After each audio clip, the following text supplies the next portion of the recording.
再来看芭蕾文化奥运的台湾馆哦，7月27开幕，邀请22组的表演团队，计共12日，60场的演出哦，是有超过7万人来欣赏。了解台湾文化，正受到娱乐哦。文化奥运嘛，伫8月7日杀过，文化部是表示讲，会继续让世界看到咱台湾的模样。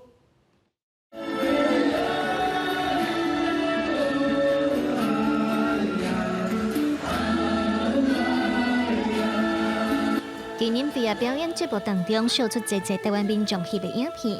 芭蕾奥运闭幕的前一日是文化奥运台湾馆的闭幕式，又变成红袖年费的阿伟演出。伊嘛邀请所有表演团队和工作人员做伙上台看唱跳舞。 Oh my God, such an exciting time! Congratulations to all the countries.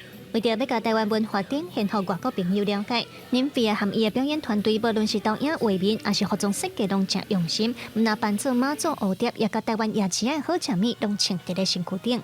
做一个很台湾的作品，然后就会想说要怎么去表达台湾，要怎么去宣扬台湾的文化等等。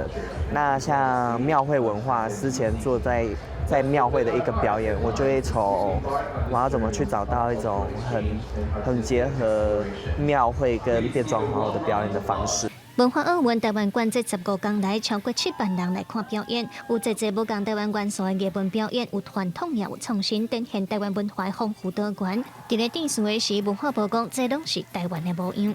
我们希望大家喜欢我们这15天来的分享，我们分享我们的土地、我们的声音、我们的感激、我们的友谊、我们的爱。